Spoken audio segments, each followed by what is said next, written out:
No vídeo anterior, eu analisei como é o divisor de frequência, o crossover dessa caixa Lando LA3100DRD. E neste vídeo agora eu vou analisar a caixa como um todo. Vou falar um pouco também do crossover, mas o foco aqui vai ser a caixa em si, analisando como ela foi feita, quais foram as diretrizes do projeto, mostrando como foi a restauração dela, o que foi necessário fazer, e no final vamos fazer uma avaliação, medindo a resposta de frequência e depois ouvindo ela tocando algumas músicas, para a gente poder, no final desse vídeo, fazer uma avaliação geral desse projeto aí clássico da Lando, do auge da empresa aí nos anos 80. É isso que eu vou mostrar aqui neste vídeo.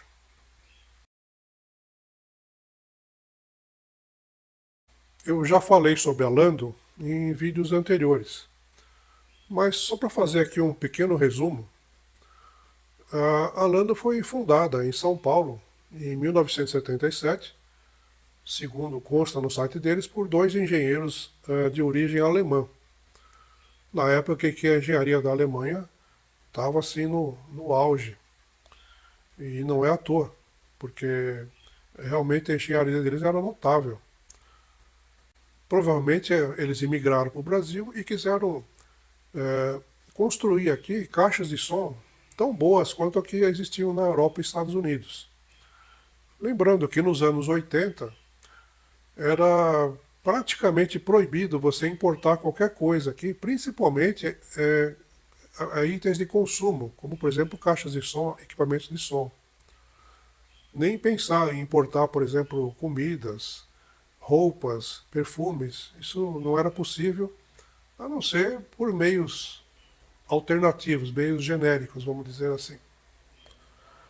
Então era realmente um desafio você construir aparelhos de som aqui no Brasil, nos anos 70 e 80, que chegassem próximo do que existia no exterior.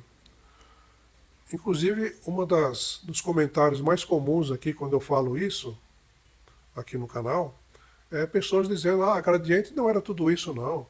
Existiam caixas da JVC, da Pioneer, da Samsung e tantas outras muito melhores no exterior. Sim, é verdade, mas a própria fase já deu a resposta. Existiam no exterior. E isso não era por falta de bons engenheiros e boas empresas no Brasil. Não, muito pelo contrário.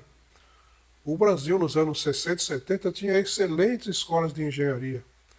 Mas os engenheiros não podiam desenvolver seu talento porque você não tinha máquinas e insumos para fabricar caixas aqui ou outros equipamentos tão bons quanto que existiam no exterior.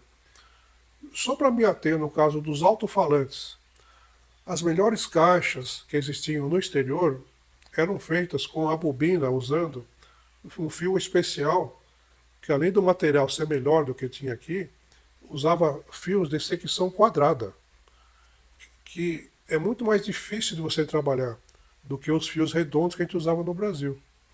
Não é difícil de imaginar por quê. Você enrolar um fio redondo é muito mais fácil, porque ele pode ficar em qualquer posição. Mas um fio quadrado não, ele tem que ser colocado na bobina da maneira correta, exata, para que a bobina fique pequena, porém com boa potência. Só isso já aumentava o rendimento dos alto-falantes estrangeiros bastante, era sensível a diferença. E também tinham outras diferenças, como por exemplo os cones, o material usado nos cones, nas suspensões, nos ímãs. Então, realmente o trabalho da Lando aqui no Brasil e de outras empresas como a Gradiente, Polivox, Quasar, não era fácil. Mas a Lando conseguiu sim, no mercado tão competitivo, achar um nicho de mercado para eles, que eram as caixas bem fabricadas, bem projetadas, com uma resposta linear, ou seja, sem acentuar muito graves, médios ou agudos, que na época eram desenhadas principalmente para a música clássica e jazz. Claro que também elas tocam outros gêneros musicais, mas na época a grande dificuldade dos audiófilos mais exigentes era ter caixas neutras para reproduzir uma orquestra com sensação de presença. E isso, ao meu ver, foi o que moveu, foi o que direcionou o projeto desse modelo da Lando, conforme eu vou explicar ao longo deste vídeo. Por que é que essa caixa veio aqui para nós? A história foi a seguinte: um dos nossos clientes, que também é aí amigo da casa, comprou um novo receiver. Receiver muito bonito, potente, um vintage de respeito. Ele já estava mesmo querendo trocar as caixas dele, então ele aproveitou uma caixa que nós estamos oferecendo aqui, então ele ficou com a nossa caixa e nos deu essa lâmina como parte do pagamento. A caixa estava funcionando, normal. Porém, assim, numa audição mais atenta, eu percebi que uma caixa estava diferente da outra. Aliás, estava muito diferente da outra. Uma tocava mais alto e a outra tocava bem abafado o som. Então, eu pensei que eventualmente você poderia ser com um problema no divisor de frequência ou nos próprios alto-falantes. Agora, a estética da caixa estava muito bem, muito boa, bem conservada, bonita caixa. Então, o procedimento normal que a gente aqui adota em casos assim é fazer uma revisão geral.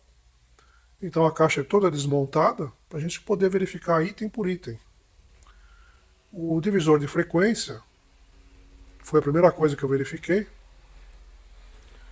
Aparentemente estava em bom estado. Os componentes foram mantidos, apenas foram feitos consertos, conforme eu já mostrei num vídeo anterior a esse, onde eu detalhei como é feito, como foi projetado esse divisor da Lando LA3100. Porém, o problema maior estava nos falantes, conforme eu vou explicar mais adiante, mas mesmo assim, mesmo já tendo detectado um problema assim logo de cara, eu segui todo o procedimento normal que a gente tem com as caixas e os testes de desempenho e todos os demais que eu costumo fazer em casos assim, que é o que eu estou mostrando aqui neste vídeo.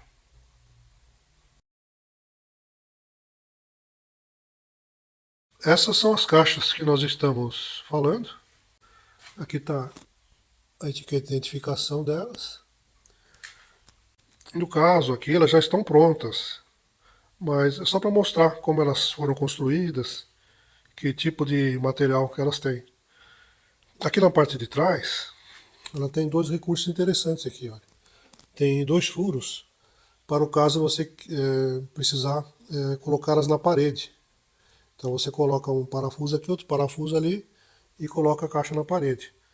É por isso que os contatos aqui de ligar os bornes do amplificador ficam do lado, porque aqui tem toda uma estrutura para dar firmeza, para você poder pendurar as caixas. Agora, é uma caixa de 3 vias, woofer, mid-range, tweeter. Tanto o mid-range como o tweeter são alto-falantes de domo, que era a melhor tecnologia disponível aí, em meados dos anos 80, para médios e agudos. Hoje em dia existem outros tipos de falante que são tão bons quanto ou melhores do que o de domo, mas na época era o que tinha de melhor. O woofer ele é bem flexível, feito para dar bons graves mesmo.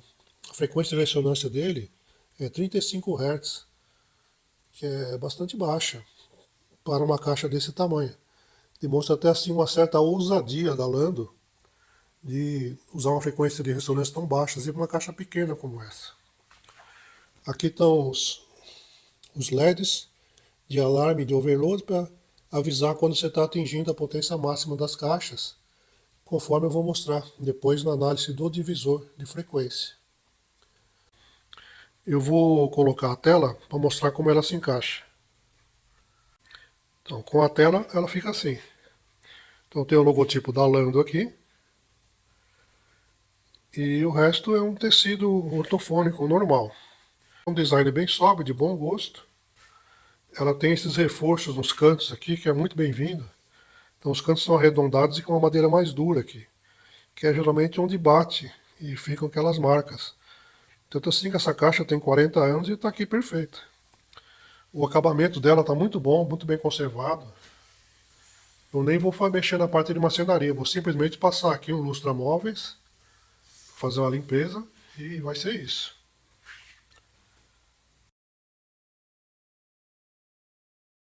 Eu estou aqui fazendo minhas considerações a respeito das telas frontais. Porque o que acontece? As telas estão em bom estado. Surpreendentemente, os logotipos estão bons, o madeiramento está perfeito, mas tem um problema. Essa tela aqui, ela tem um pequeno furo.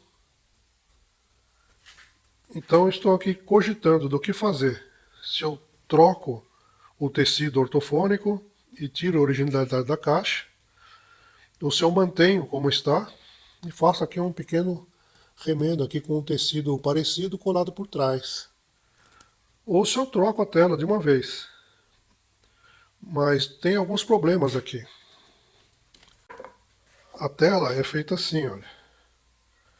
Ela tem uma madeira por dentro e o tecido fica aqui, prensado, com cola. Então na fábrica isso era feito sob pressão, quer dizer, quando você inseria essa moldura por dentro, você já automaticamente repuxava o tecido para ele ficar lisinho, e já segurava fisicamente, e aqui no meio tem uma cola. Então é praticamente impossível você desfazer essa colocação de tecido sem destruir tudo. Então, para eu trocar esse tecido, eu vou ter que cortar aqui e não vou conseguir colocar outro do mesmo jeito. Eu vou ter que grampear ele nesse espaço aqui.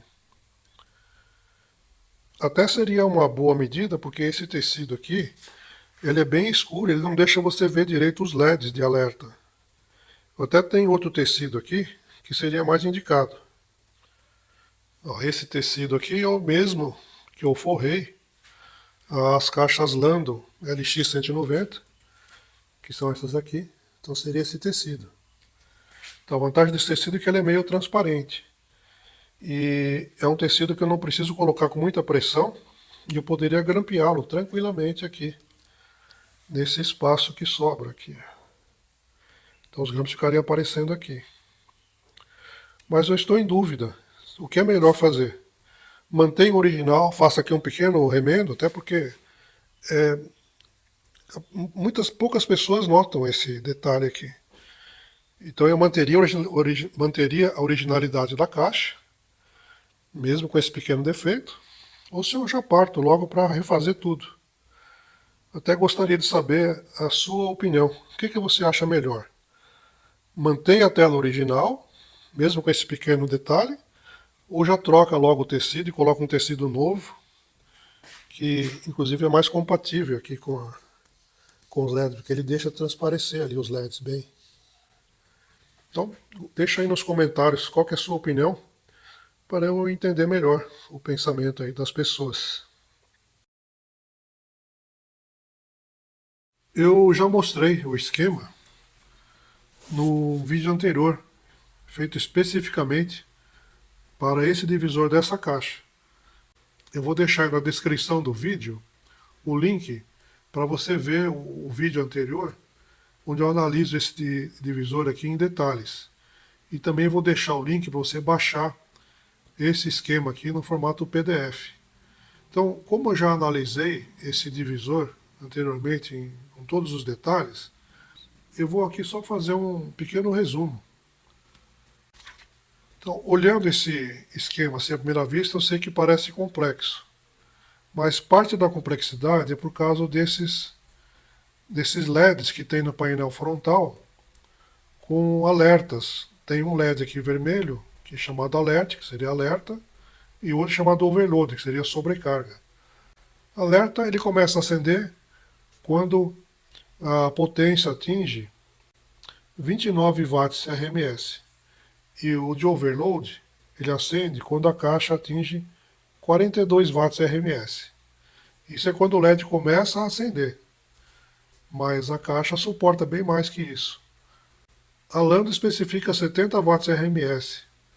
Eu acredito que seja mais ou menos isso mesmo. Em torno de 60 a 70 watts é a potência que a caixa suporta. Então esses LEDs eles começam a acender com 29 watts e com 42 watts, mas se você jogar 60 watts, o LED vai estar aceso, os dois LEDs vão estar acesos, indicando que a caixa atingiu o limite. Então, boa parte dessa complicação toda aqui é deste circuito aqui, ó. Desse circuito aqui, que é justamente o que aciona esses LEDs. Esse circuito é baseado em diodos. Conforme eu expliquei no vídeo anterior, aqui nós temos um diodo retificador, um diodo Zener e um LED. Então, conforme as tensões que atingem aqui, o LED vai acender. Lembrando que esses conjuntos de LED funcionam como se fosse um sensor. Então, onde que é monitorado aqui? A tensão de entrada, ela vem aqui, olha, e vai alimentar os circuitos que acionam os LEDs. Então, quando a tensão de entrada atinge um certo limite, os LEDs acendem. E também é monitorado aqui a tensão que está chegando no Twitter. Então, quando a potência aqui no Twitter atinge 8 watts RMS ou 7 watts RMS, os LEDs começam a acender. Naturalmente, a potência do Twitter é menor do que a do woofer, é assim mesmo que funciona. Agora, por que monitorar o Twitter? Porque se você estiver com o som distorcido, ou porque o amplificador é fraco e está trabalhando forçado, ou porque é uma gravação mal feita, ou porque é uma gravação que tem mesmo de propósito muito agudo, então a tensão de entrada pode não estar tão alta, mas a tensão no Twitter vai estar excedendo o limite dele. Então ele pode queimar. Lembrando que aqui são todos falantes de 4 ohms, então é mais fácil você passar uma grande corrente pela bobina e queimar a bobina, como de fato aconteceu aqui nessa caixa. Conforme eu já expliquei.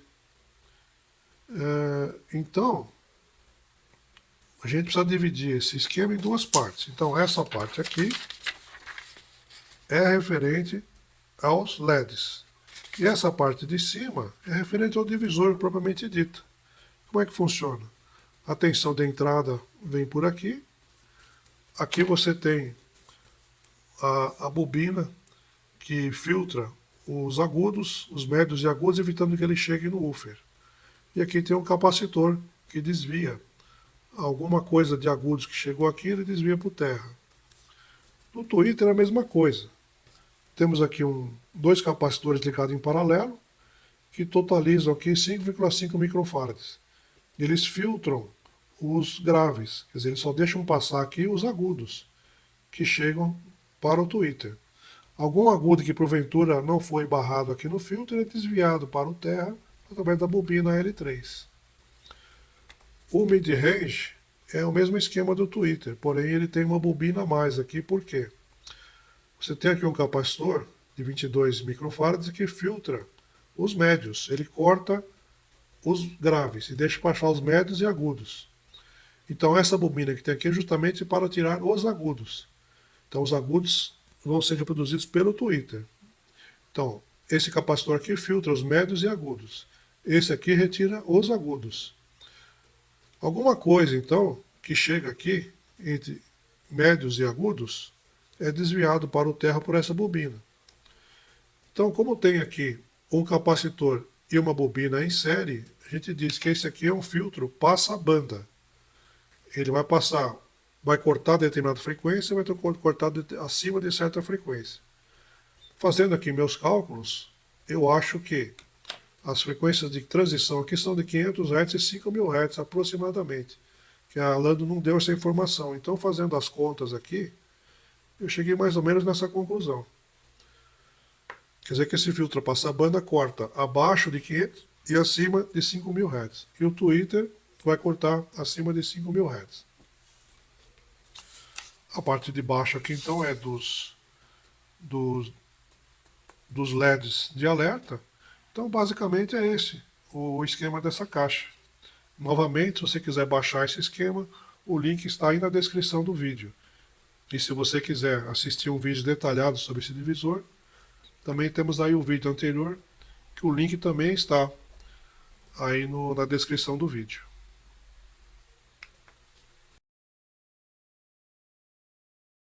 Bom, em casos assim, em que uma caixa está diferente da outra, a gente precisa entender qual é o problema. Então agora eu já sei que o problema não é no divisor de frequência. Então só pode ser aqui nos alto-falantes. Agora, um dos tweeters já vi que está praticamente em curto. Agora os outros eles estão todos tocando. Mas a gente precisa fazer uma avaliação. Para isso eu fiz aqui um formulário. Coloquei aqui ficha de avaliação dos alto-falantes. Então, para cada alto-falante eu vou medir 3 parâmetros: resistência, indutância e SPL. A resistência é o valor ôhmico. Eu vou medir aqui com o multímetro quantos ohms tem a bobina do alto-falante. Note-se que não é a indutância, é a resistência, porque eu estou medindo com corrente contínua. A indutância é com corrente alternada. Então eu vou medir também a indutância aqui, mas não é a impedância. Essa indutância é simplesmente porque aqui dentro do alto-falante tem uma bobina. Então essa bobina tem uma indutância. Só que eu vou medir com uma frequência fixa. Para eu saber qual que é a impedância, eu tenho que medir com uma frequência determinada. Por exemplo, o Twitter tem 4 ohms em 8 kHz. Aqui eu estou medindo com o que o aparelho me dá aqui. E outra medição que eu vou fazer só para confirmar é o SPL. Então, o SPL o que é? É o Sound Pressure Level, nível de pressão sonora. Então eu vou jogar um sinal, por exemplo, no caso do mid-range, vou jogar, por exemplo, 1 kHz. E vou medir com o celular, com o medidor de decibéis, quantos decibéis ele está emitindo, que tem que dar igual. E nesse caso não interessa saber exatamente qual é o verdadeiro valor, interessa que os falantes fiquem iguais. Então se eu pegar, por exemplo, os dois mid-range e jogar 1 kHz nos dois, tem que dar o mesmo volume sonoro em decibéis. E eu tenho aqui duas fichas: situação atual e depois da restauração. Então eu vou fazer a medição, vou marcar tudo direitinho, para depois que vier os falantes da restauração, eu poder fazer uma avaliação se eles ficaram bons. E também eu preciso fazer essa medição para saber quais alto-falantes eu preciso restaurar e quais que eu posso manter. As medidas de indutância e resistência, você vai medir aqui diretamente com o aparelho. Então, por exemplo, aqui, olha, esse aqui é o woofer da caixa A. Então eu já liguei o aparelho aqui, estou chaveando ele para medir a indutância. No caso aqui está numa escala de 2 mH. Eu vou ligar. Olha lá. A escala de 2 está dando 0,3. Então é 320 microhenry. Pronto, está anotado ali, 320 microhenry. Então as medidas de resistência e indutância é medido direto. Agora, para medir o SPL, o procedimento é um pouco diferente. Para medir o SPL, a coisa fica um pouco mais complicada. Então, eu vou precisar ali do nosso amplificador da bancada, o gerador de sinais e um milivoltímetro. Então, como é que vai ser o negócio? Eu vou gerar ali um sinal que vai mudar de acordo com o alto-falante. Então, o woofer eu vou gerar de 400 Hz com 1 volt. O mid-range eu vou gerar com 2000 Hz e o tweeter com 5000. Poderia ser outras frequências aqui dentro da faixa linear do alto-falante. A única diferença aqui é que aqui com o mid-range e o tweeter eu vou gerar uma tensão menor aqui, porque fica um som insuportável de alto. Então, por exemplo, para medir o woofer, eu já estou com o woofer aqui. Então eu vou ligar o gerador. Ó, vou gerar 1 volt ali, está na escala de 1 volt, então tem que dar a escala total. Então eu vou aumentando aqui até dar 1 volt ali. Dá 1 volt. Aí eu pego o celular em modo decibelímetro, ela está dando 84.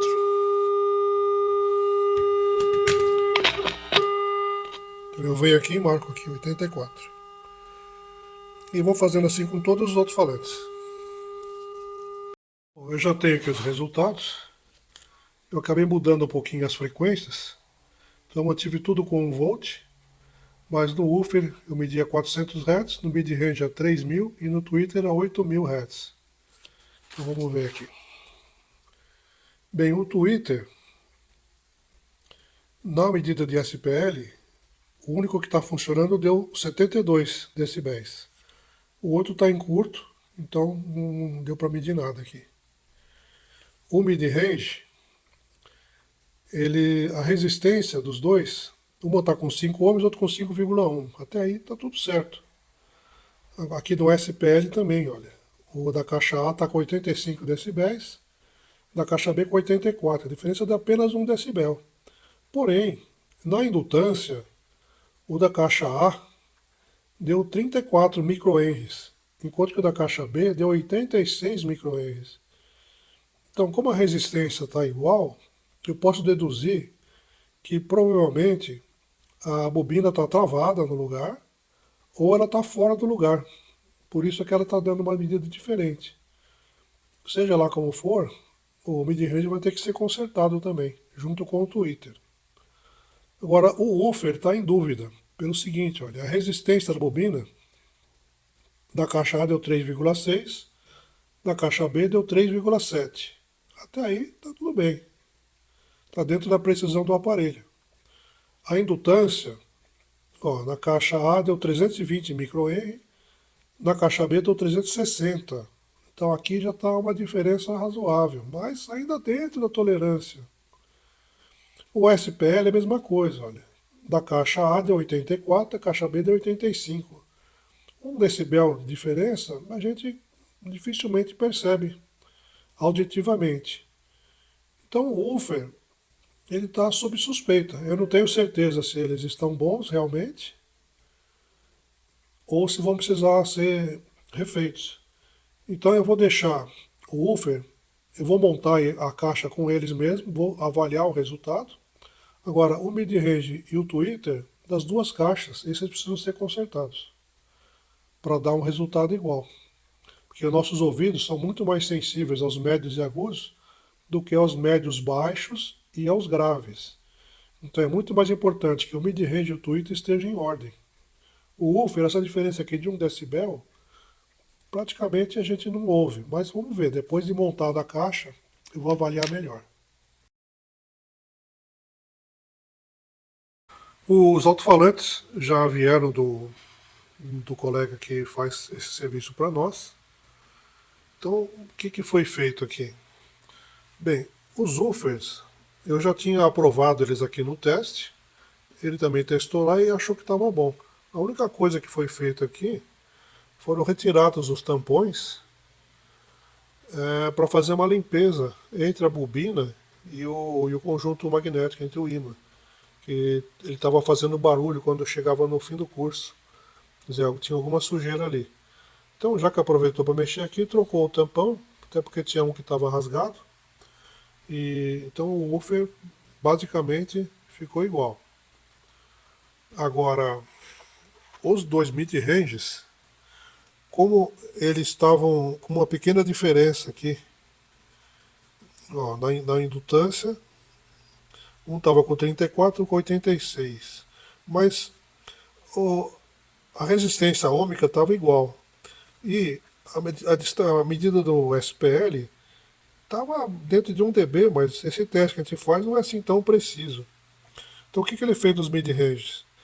Ele desmontou para fazer o mesmo, para limpar o, o ímã, né, onde corre a bobina, e, e deu uma remontada na bobina de outra forma. Então aqui está como ficou, olha. Então a impedância ficou a mesma, praticamente a mesma, porque a bobina é a mesma. E o conjunto magnético também ficou igual, a mesma coisa. Não deu muita diferença. que estava 90, 86, 34, continua 34. Só que aqui na medição inverteu. O que estava mais baixo ficou mais alto, mas como a diferença é de 1 dB e o nosso teste tem mais ou menos essa precisão mesmo, então eu vou considerar que os mid-range estão bons. Testando assim, aqui na audição e testando com eles só com os mid-range ligados, eu achei que eles estavam com um som muito bom. Então, tá tudo certo. Agora, os tweeters foi trocado, todo o reparo. Então, o reparo tem essa bolinha aí, e por trás dessa bolinha tem a bobina. Então, esse conjunto foi todo trocado. Até porque tinha uma bobina totalmente em curto. Então, não daria para aproveitar. Outra bobina estava boa, mas sempre que a gente troca o reparo de um falante, precisa trocar do outro também para ficar igual. Então, aqui a, a indutância do tweet que estava bom estava 45, com o conjunto novo ficou 43. E o outro tweet ficou com 27. E a resistência ômica também ficou um pouco diferente. Mas, na audição e também na medição de SPL, os dois tweets são iguais. Um deu 71, o outro deu 70. E ouvindo eles assim, direto no amplificador, eu achei que o som está correto. Então eu peguei e montei aqui na caixa para fazer o teste já definitivo. E a primeira coisa que eu conferi foi para saber se os falantes estavam iguais. Então eu achei que os dois woofers estavam com a mesma tonalidade. Isso testando eles fora, antes de montar na caixa. Então eu testei os dois woofers, ligando direto no amplificador. Testei os dois mid-range, tanto com SPL como com música mesmo. E testei os dois tweeters. Então eu achei que estava legal. Então eu montei na caixa para poder fazer o teste definitivo para saber se as duas caixas ficaram iguais. Que esse era o grande problema que tinha quando as caixas chegaram aqui. É o teste que eu vou mostrar a seguir. As caixas já estão montadas e eu já fiz alguns testes de escuta. Que a queixa inicial aqui, o que eu tinha percebido inicialmente, é que uma caixa tocava diferente da outra. Então agora com todas as revisões que foram feitas, então eu liguei aqui o nosso receiver S96, liguei uma caixa em cada canal. Então eu vou tocar a mesma música aqui do YouTube, para não ter direitos autorais, e vamos ver como que fica. Tocando uma, tocando a outra, tocando as duas juntas.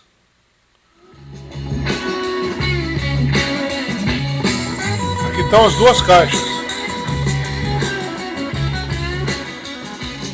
Só essa caixa.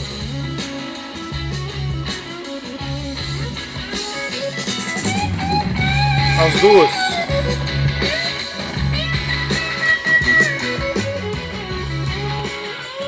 Só a esquerda agora.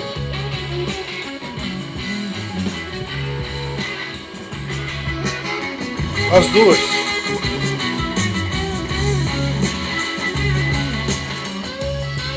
Só a direita agora.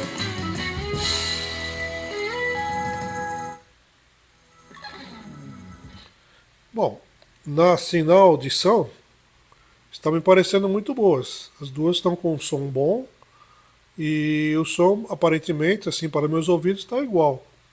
Lembrando que os contornos de tonalidade aqui estão na metade e o loudness está desligado. Quer dizer, é um som linear, som flat. Eu vou mostrar agora a análise da medição com ruído branco, para a gente verificar a resposta de frequência dessa caixa. Esses são os aparelhos que eu vou usar para fazer os testes definitivos na caixa. Tanto o teste da resposta de frequência, como os testes com música. Então aqui eu tenho um receiver, o Gradiente S96, que inclusive foi mostrado aí no vídeo anterior. É um receiver que tem 15 watts por canal, RMS. Sendo que as caixas que nós estamos testando, elas têm aí por volta dos 60 a 70 watts. Mas eu não preciso de toda essa potência para fazer os testes. Eu preciso de um receiver que tem uma resposta linear, desde os graves mais profundos até os agudos extremos. E esse receiver me entrega isso. Então ele está ligado via Bluetooth com o computador, que vai enviar os sinais para ele, tanto o sinal de áudio, tanto o sinal de ruído branco, como as músicas que nós vamos testar estarão chegando nele através do Bluetooth. Aqui eu tenho as duas caixas Lando que nós estamos testando, que é a LA3100, e por coincidência nós estamos aqui também com as LX190, que nós também já mostramos no vídeo anterior. Então foi interessante porque eu coloquei as duas Lando que nós estamos testando no sistema A do receiver. E eu coloquei as outras Lando no sistema B. Então é possível fazer um comparativo de uma caixa, vamos dizer assim, de médio porte Lando com uma caixa de grande porte. Eu já vou adiantar que o som é praticamente o mesmo. Tem poucas diferenças, assim, principalmente aqui ao vivo. A gente nota que a caixa maior tem um grave mais profundo. Um grave que aparece mais, até por causa da localização delas, de ter um woofer próximo do chão. Isso afeta bastante, porque nosso ambiente aqui não é próprio para audição de música. Mas assim, de maneira geral, o som é muito parecido dos dois modelos.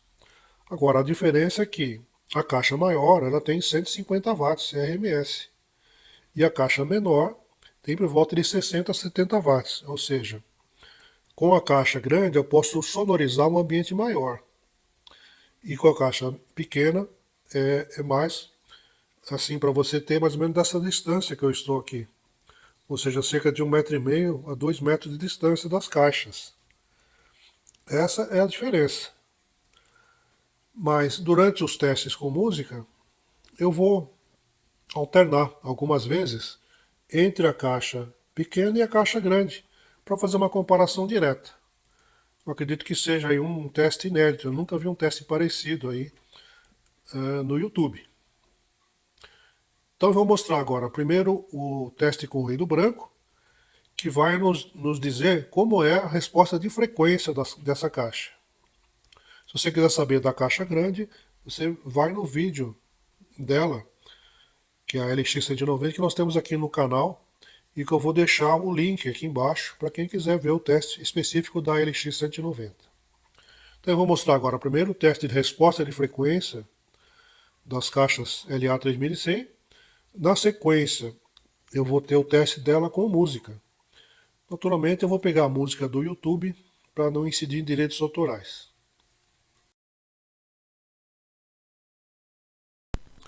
Essa é a medição com ruído branco da resposta de frequência da caixa A. Essa é a mesma medição na caixa B. Vou repetir. Essa é a medição feita na caixa A, com ruído branco. E essa é a medição na caixa B, na mesma posição, com ruído branco também. Como as respostas são muito parecidas, eu vou examinar aqui a resposta da caixa A. Para isso, eu vou colocar ela mais em destaque aqui na tela e vou traçar uma linha ao redor da resposta de aproximadamente mais ou menos 5 dB. À primeira vista, o que me chama a atenção é a linearidade na resposta nas frequências médias, ali entre 400 Hz até uns 4.000 Hz aproximadamente. Depois dos 4.000 Hz em diante, ela volta a ser plana novamente e vai assim até os 20 kHz, significando que tanto o mid-range como o tweeter estão perfeitamente ajustados aí na caixa, com um ligeiro destaque para as frequências mais altas.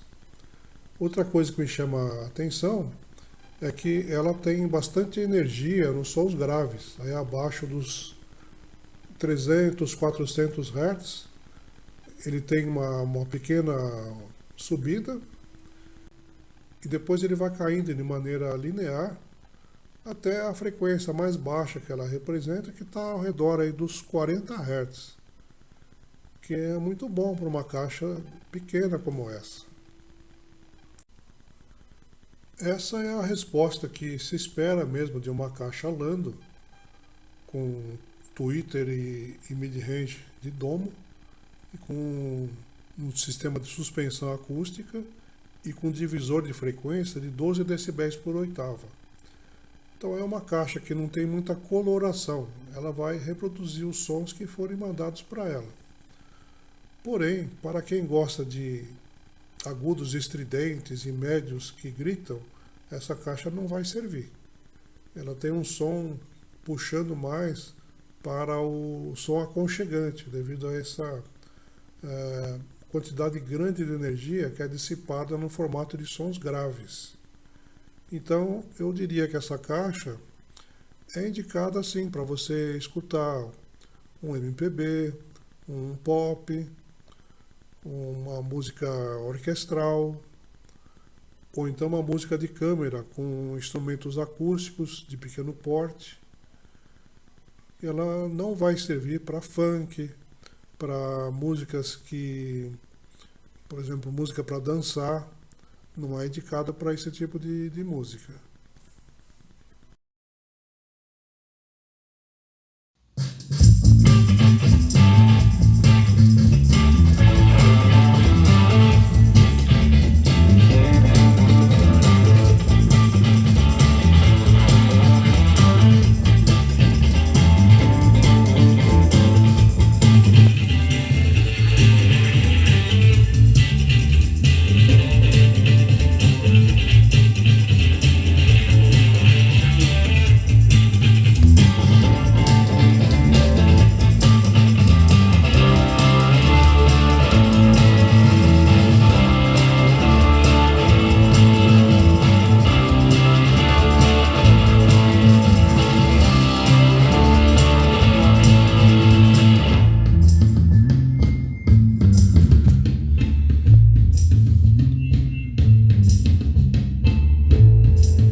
Eu notei que existem poucas informações técnicas sobre esse modelo da Lando, mas reunindo as informações, tanto as que eu encontrei na internet quanto as que foram levantadas aqui mesmo, já podemos chegar aí numa ficha técnica.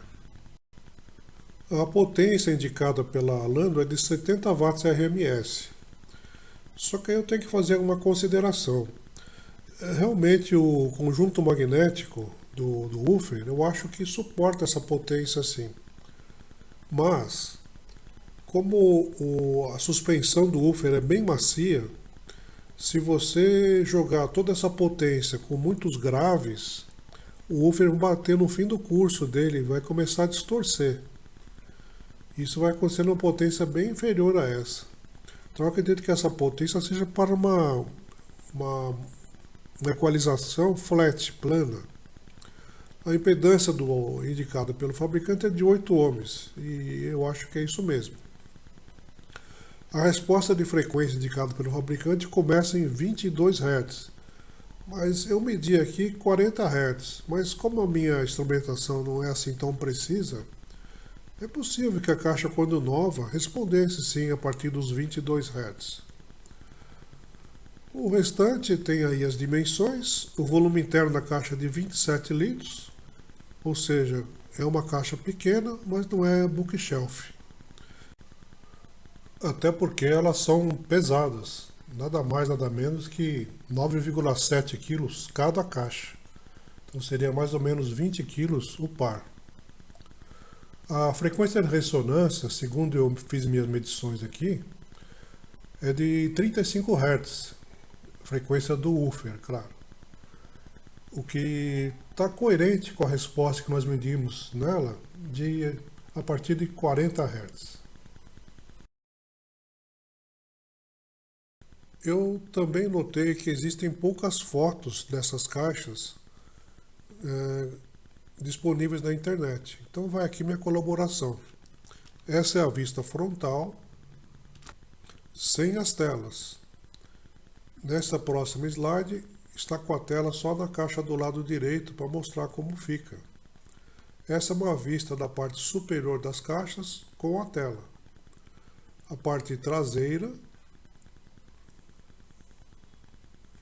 a lateral direita e aqui a lateral esquerda.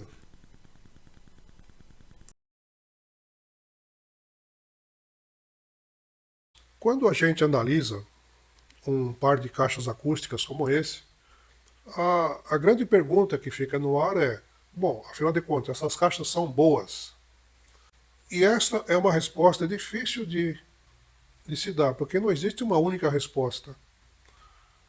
Toda caixa é projetada para uma determinada finalidade. Eles têm que levar em conta o tamanho do ambiente, que tipo de ambiente. É um ambiente, por exemplo, com muitos móveis, tapeçaria, tapetes, ou é um ambiente mais reflexivo, como por exemplo um salão de festas, ou uma churrasqueira, ou uma varanda. Outra coisa, qual o volume sonoro que você espera obter? Você quer dar uma festa, você quer um volume tipo uma discoteca, uma reunião para dançar? Outra coisa, que tipo de música você quer ouvir? Uma coisa é você ouvir música clássica, aí no conforto da sua sala, num lugar silencioso, escutando a música, apreciando os detalhes. E uma coisa totalmente diferente é você escutar uma música, por exemplo, um samba ou um rock, em alto volume, num ambiente cheio de gente. Então, todas essas informações são necessárias para que o projetista tome decisões a respeito do tipo de caixa, se vai ser suspensão, duto infinito. Existem muitas opções. Vai ser um sistema 2.1, vai ser um sistema full range, com quantas vias? Uma via, duas vias, três vias, quatro vias? Qual o nível de distorção que eu posso admitir com esses alto-falantes? Que tipo de divisor eu vou usar? 6 decibéis, 12 decibéis, 18 decibéis? Vou juntar 6 decibéis com 12 decibéis, como é o caso de alguns modelos lá, Gradiente Concert. Enfim, existem muitas considerações a serem feitas. Então a gente sempre deve responder essa pergunta, essa caixa é boa, dentro do contexto. No caso das caixas Landon, como eu já comentei, na minha opinião, na minha sensação, elas foram projetadas para a música clássica em primeiro lugar. Mas, claro, por motivos de mercado, elas também têm que se sair bem com músicas tipo MPB, rock. Agora, as caixas Landon em geral, e é o caso dessas que nós estamos analisando aqui neste vídeo, elas realmente foram projetadas, tudo indica, cada detalhe indica que elas foram projetadas para ter uma resposta tecnicamente perfeita, tecnicamente o mais linear possível, com menos coloração, tanto quanto possível. É diferente você projetar uma caixa para uma audiência mais popular, vamos dizer assim, que gosta de samba alto, rock alto. Então aí você precisa de agudos mais fortes, médios mais estridentes, um baixo mais pesado, que não é o caso da Landon. Ela reproduz o baixo, por exemplo, muito bem, com todas as frequências, sem enfatizar uma faixa ou outra, como geralmente acontece nas caixas dutadas. É por isso que eles já optaram por caixas de suspensão acústica. Muito bem, então o que acontece com essa caixa?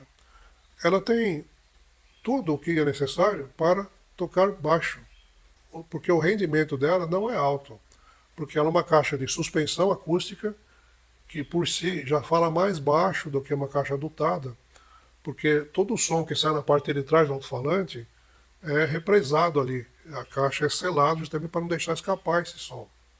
Então isso já diminui o rendimento. Outra coisa, o divisor de frequência é de 12 decibéis por oitava, que como eu já expliquei em várias ocasiões, ele causa um rendimento muito menor na caixa como um todo, porque boa parte da potência que a caixa recebe passa pelos filtros e o que não é para ser direcionado para o alto-falante é jogado para o terra, é simplesmente jogado no lixo, é jogado fora. Então, o divisor de 12 decibéis, assim como o de 18 também, por si só, ele já causa um rendimento menor da caixa. Outra coisa, eu percebo pelo projeto da caixa, pelo tipo de woofer que eles usaram, o tipo de madeira, então eu percebo que eles se preocuparam muito com a resposta nos graves, que é um dos maiores problemas de um projeto de caixa. Por quê? Porque todo projeto de caixa tem que fazer uma concessão entre tamanho da caixa, rendimento da caixa, quer dizer, quantos por cento da energia recebida é transformada efetivamente em som, e o rendimento nos graves, a resposta nos graves, quer dizer, qual a frequência mais baixa que a caixa vai atingir. Então, esses três fatores, rendimento da caixa, volume e resposta nos graves, eles são opostos. Por exemplo, se você, uma caixa pequena, você pode fazer com que ela responda a partir de 20 Hz, por exemplo. Mas o que vai acontecer? Ela vai tocar muito baixo, vai precisar de muita potência para que o som fique numa altura razoável para você ouvir. Se você aumenta o tamanho da caixa, você vai melhorar o rendimento nos graves. Mas, em compensação, você vai ter um volume grande, que não é qualquer lugar que você pode acomodar. Principalmente nas casas e apartamentos de hoje em dia, que são bem menores do que existiam há 40, 50 anos atrás. Então, o projeto de uma caixa sempre é um compromisso entre esses três fatores. No caso dessa caixa, ela não é uma caixa grande, é uma caixa pequena. Não chega a ser uma bookshelf, mas é uma caixa de pequeno volume. E eles optaram por, mesmo assim, colocar um woofer de 10 polegadas, que é o máximo que cabe nessa caixa mesmo. Por que eles fizeram isso? Porque eles quiseram que as frequências baixas cheguem o mais baixo possível. Na ficha técnica dessa caixa, é dado como a resposta dela começa em 22 Hz. Eu não consegui chegar nesse número, talvez porque o alto-falante já esteja velho, apesar de estar em boas condições, mas ele já não é mais o mesmo. Talvez seja isso, talvez seja o método de medição. Mas de qualquer forma, a resposta que eu cheguei a partir de 40 Hz já é muito bom para uma caixa desse tamanho. Outra coisa que eu notei nessa caixa é que os médios e agudos eles estão bem mais baixos em relação ao woofer. Isso, novamente, eu acredito que foi proposital, que é para você ter mais noção dos graves, para os graves ficarem mais presentes em relação aos médios e agudos. Então, colocando tudo isso junto, qual é a percepção que eu tenho dessas caixas? Elas são muito boas para ambientes pequenos, ou onde o ouvinte vai estar assim, no máximo a 1,5 m, 2 metros da caixa. Não é uma caixa para você colocar em ambiente grande, principalmente se for um ambiente reflexivo. Por exemplo, uma sala de estar grande com o chão de cerâmica ou de madeira. Eu acho que não vai ficar bom.